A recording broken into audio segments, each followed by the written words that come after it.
مساء الخير حسب الوقت اللي تشوف الفيديو. ازيكم يا شباب، الاخبار؟ رب تكونوا بخير. معاكم احمد من قناه احمد اكس تي في. تمام، او في اسم تاني كده للقناه، الاسم بتاعها نفسه مش عاوز يتغير. يا ريت اللي عنده معلومه زي دي يكتبها لي في الكومنتات يعني. المهم نخش في الموضوع اللي احنا يعني جاي اتكلم فيه النهارده. انا معايا النهارده لابتوب قديم جدا، يعني يمكن اصدار 2011 2010 حاجه في الرينج ده. تمام، اللابتوب بيجي من نوع سامسونج كور اي 5. دي الحاجة او ده المعلومات اللي انا اعرفها عن الجهاز لحد دلوقتي. طيب الجهاز جاي بدون بطارية، الجهاز جاي فاصل، انا مش عارف الجهاز شغال ولا لا. هفتح الجهاز واشوف ايه المكونات بتاعت الجهاز من جوه. هنحاول ان احنا يعني نرقي الحاجات، الهارد، نرقي الرام، نشوف البطارية، نشوف اصلا اللاب شغال ولا لا. فتعالوا كده نجرب اللاب ونشوف. طيب الفيديو ده معمول ليه؟ معمول ان انت لو عندك لابتوب قديم ازاي تعرف تستخدمه او تعرف تجدده من غير ما تروح لحد بتاع صيانة. تمام، فهبدأ معاكم من الاول خالص. يعني في الاول ان انا هبدأ ان انا اجرب اللابتوب اصلا اشوفه شغال ولا لا. بعد كده هشوف ان انا هبدا افك المكونات بتاعت الجهاز، ان انا انضف الجهاز، اختبر طبعا الكيبورد، اختبر الماوس، اختبر السماعات. طبعا كده كده الهاردات هتتغير، فخلينا نفك ونشوف الجهاز من جوه. طيب نعدل الكاميرا وارجع معاكم تاني ان شاء الله. طيب مبدئيا كده خلينا، يعني انا جبت الشاحن، خلينا نوصل اللابتوب كده في الشاحن ونجرب.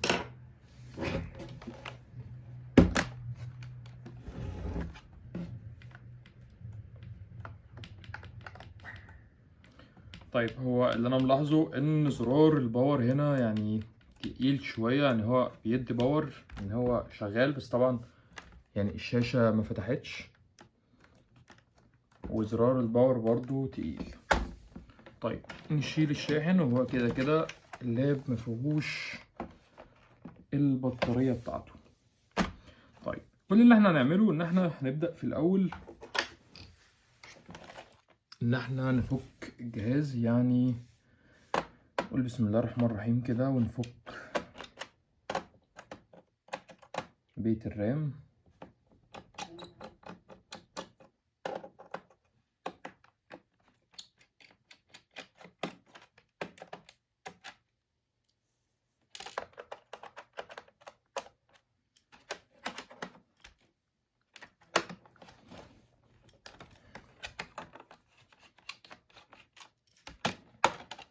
طبعا يعني اللابتوب ده قديم جدا، يعني تقريبا ده اقدم حاجه انا اشتغلت فيها.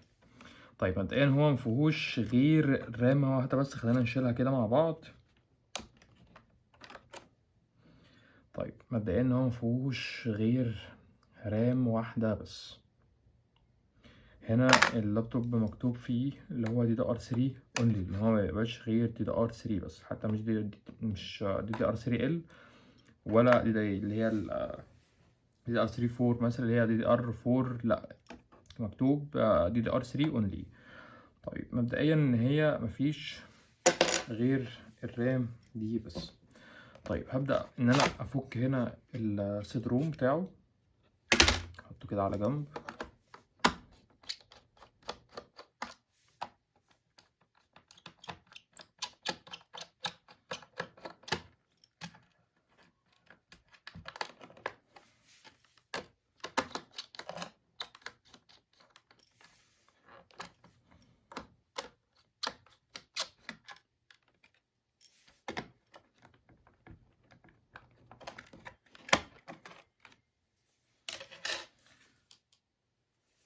وهنا الهارد اللي هو القديم خالص، اللي هو ال HDD، اللي هو يعني ما بقاش حد يستعمله دلوقتي.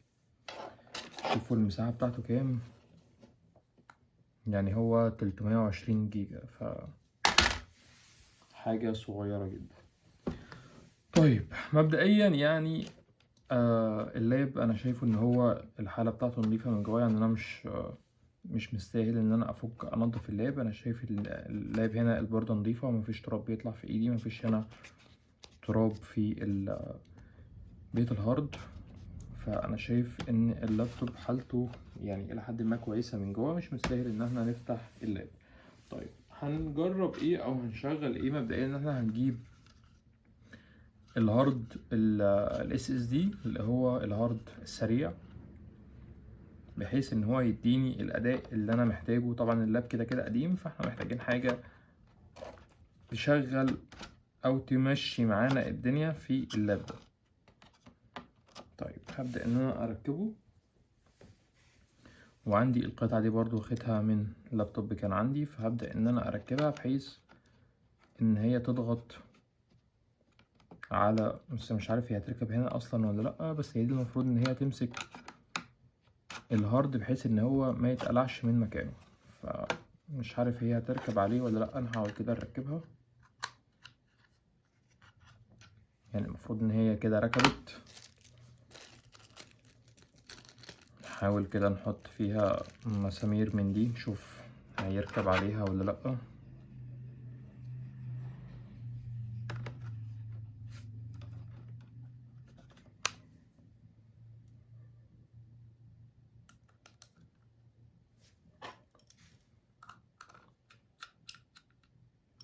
طيب كده ثبتناه بمسمار هنا بحيث ان هي تبقى ماسكه الهارد، وهبدأ ان انا اركب الهارد هنا. طيب هنا اول مرحله احنا خلصناها، نجيب الغطا وهنبدأ ان احنا نرجع كل حاجه مكانها اول باول.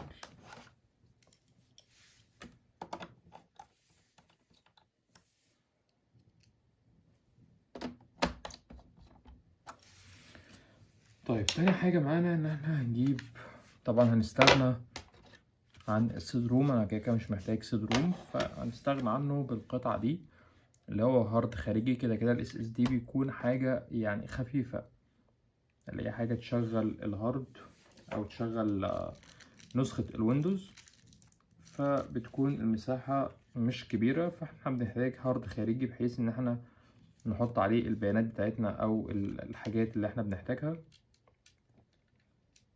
طيب هبدأ برضو ان انا هنا اثبت الهارد بمسامير برضو. هو كان في مسمار بس تقريبا المسمار ده كبير عليه، فمش ما كانش راكب يعني بشكل كويس.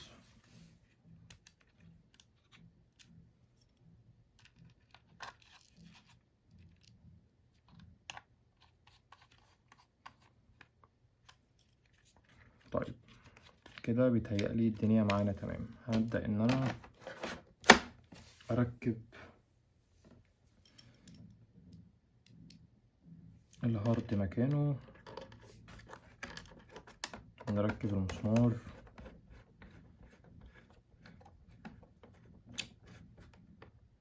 طيب معانا واخر حاجة اللي هي الرامة. طبعا كده كده الرامة دي مش هتبقى كويسة، فانا جبت الرامتين دول، كل رامة 4 جيجا، بحيث ان يكون في رامات راكبة في الجهاز 8 جيجا، فده الى حد ما هيديني سرعة في الجهاز شوية.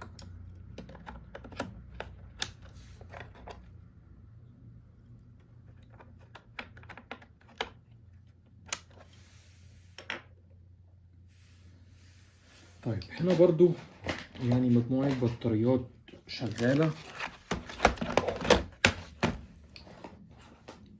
المفروض ان نطلع حاجة من البطاريات دي للجهاز ده، يعني دي طبعا مستبعدة لان دي اصلا كده كده مش بتاعته. فنجرب بقى واحدة من البطاريات دي.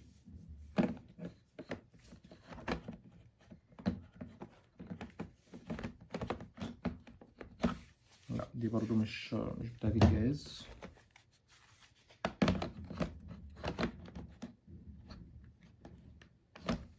طيب ولا دي برضو،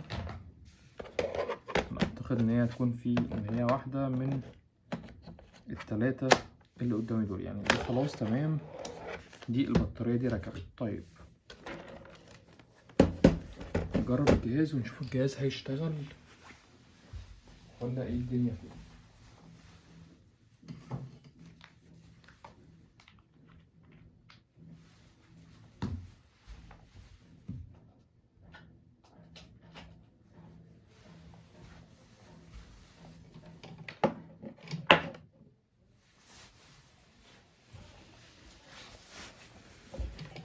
هبدأ ان انا اوصله بالباور. طيب نقول بسم الله ونفتح الجهاز. زي ما قلت لكم الباور تقيل شويه.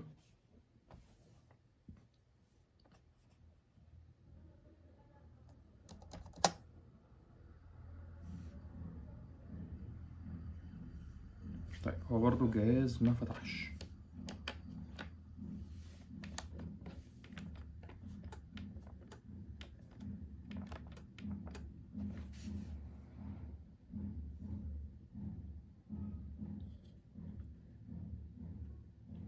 طيب عمل برضو زي اول مره فكنا فيه. طيب نحاول نشوف العيب من ايه. يعني انا بتهيألي ان دي مشكله الرامات. طيب نحاول ان احنا نمسح الرام بس مش اكتر، وهنبدل مكانها. يعني اللي هنا هنركبها هنا والعكس.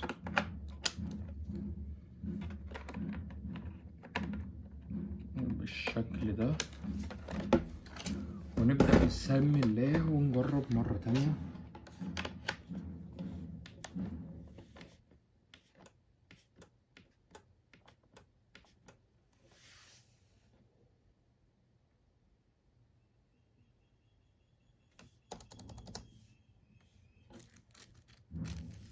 احنا كده عملنا كل حاجة المفروض ان هي تتعمل في الجهاز يعني. طيب نشيل البطارية كده، يعني نجرب بدون بطارية او نحطها تاني. يعني انا عاوز اوصل العيب من ايه مش اكتر.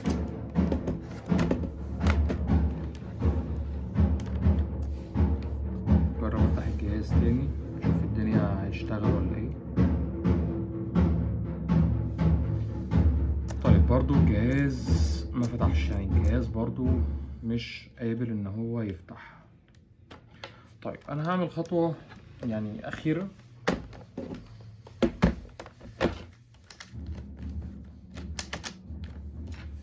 يعني انا ممكن اشيل الهارد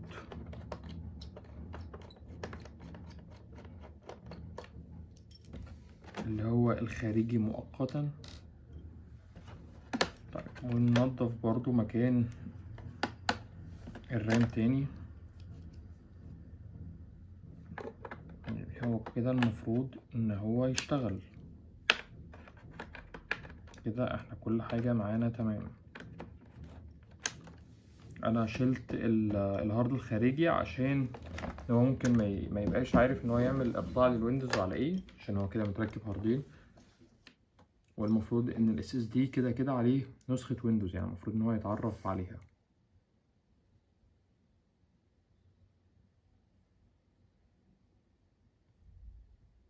طيب كده برضو معانا نفس المشكلة، ان الباور شغال وان الجهاز برضو فاصل.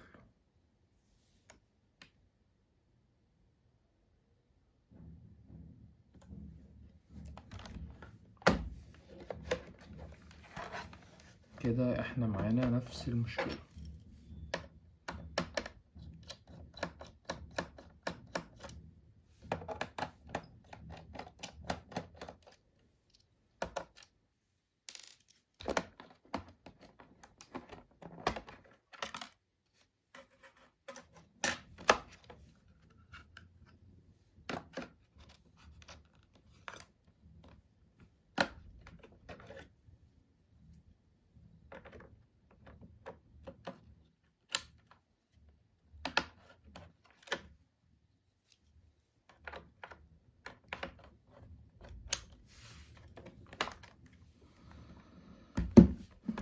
نجرب.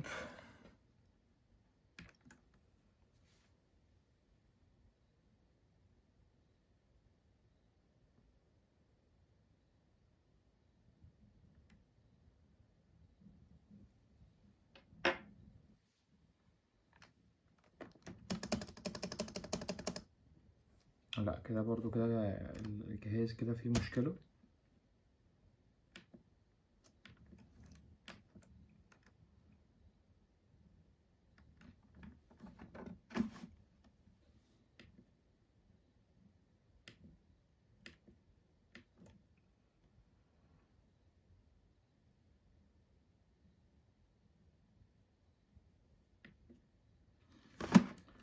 طيب كل اللي احنا هنعمله خطوة أخيرة بس.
كخطوة أخيرة بس هنحتاج تجيب فرشة أسنان عندك تكون قديمة مش محتاجها، وهنحتاج حاجة زي المنظف ده يعني تدينا أداء المنظف. كل اللي أنا هعمله إن أنا هنضف بس بالرام مش أكتر. يعني أنا شاكك في بيت الرام، تسألوني ليه؟ والله يعني أنا مش عارف، بس أنا شاكك في بيت الرام. طيب نركب تاني.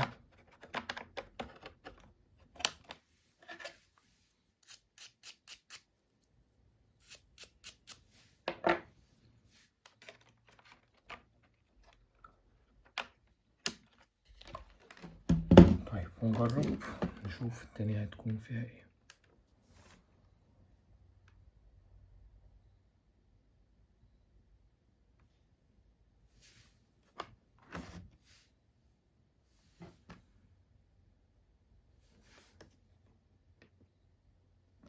نفس المشكلة برضو يا جماعة. لا يعني انا مش عاوز اقفل الفيديو غير لما نشوف مع بعض. يعني انا دي اخر محاولة لما نشوف ان هو هيشتغل ولا لا.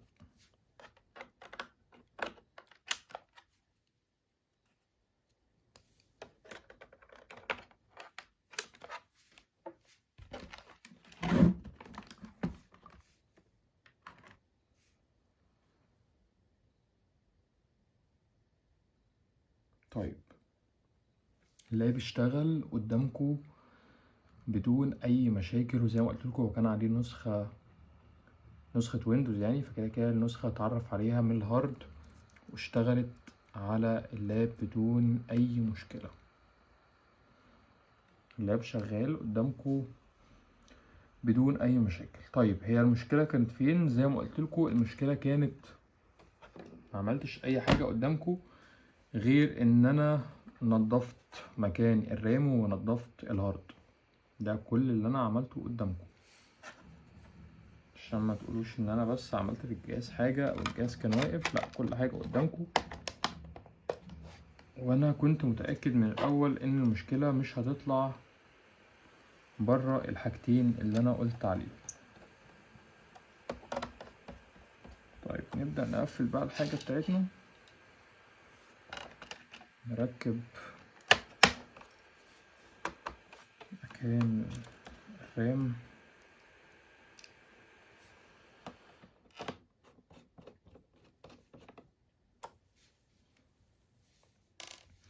لازم اقفل الجهاز قبل ما اركب او اوصل الهارد الخارجي. لازم ان انا اقفل الجهاز الاول.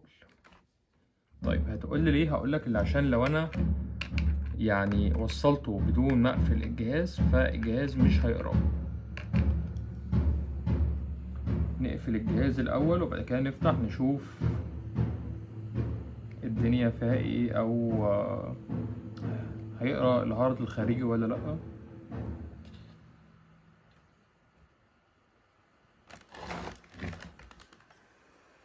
هو بياخد وقت كتير في الفتح والقفل بتاعه، مش عارف ليه. طيب ونجرب ونوصل ونشوف الدنيا معانا هتكون فيها ايه.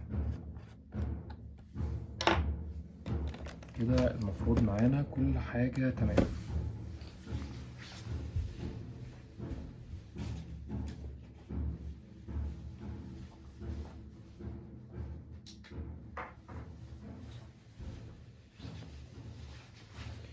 ننضف الجهاز كده قبل ما نفتحه. بس الجهاز كده ايه يعني تنظيفة سريعة كده.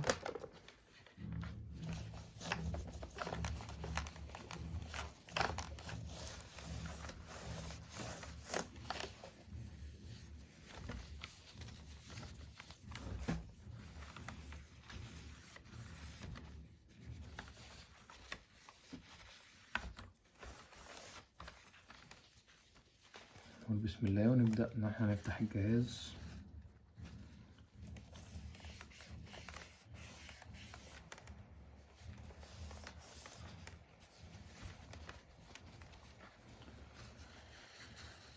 الجهاز فتح معايا بدون اي مشكلة. نجرب نوصل الشاحن. زي ما انتم شايفين كده اللاب اشتغل معانا وقرا الهارد ده ال SSD اللي هو على السي، والهارد الخارجي 500 جيجا، فهو تمام قرا معايا الهارد الخارجي برضو. طيب اجي هنا اشوف الرام هنا ظاهرة كام. الرام هنا 8 جيجا ظاهرة معايا. بس يعني ده كان تجديد كده لشكل اللاب. يعني احنا الهارد ده كده كده مش يعني خلاص ال HDD كده يعني شكرا عليه. لو حطيته في كرئيسي لللابتوب ونزلت عليه ويندوز فاكيد مش هيديني نفس الاداء اللي بيديهوني ال SSD، فده خلاص شكرا كده ملوش اي لازمه. طبعا الرام اللي كانت راكبه دي انا اصلا مش عارف هي رام كام، مساحتها كام، بس اتوقع ان هي تكون 1 جيجا يعني، فبرضه ملهاش لازمه. واستغنيت على السيد روم وركبنا الهارد الخارجي. الفيديو ده علشان لو انت عندك لابتوب قديم يعني مستغنى عنه او مش يعني راكنه، فانا بقول لك يعني اللي انا عملته ده هيخلي اللاب او الاداء بتاع اللاب بعد كده يعني هيكون اداء مقبول، مش اداء يعني ما تستناش منه يعني حاجات اللي هي بتعملها اللابات الحديثه او اللابات يعني اللي هي بتاعت السنه دي، موديل السنه دي مثلا. لا بس هيديك يعني اداء مقبول في التصفح وبعض الالعاب الخفيفه. بس دي كانت حلقه النهارده واشوفكم على خير ان شاء الله.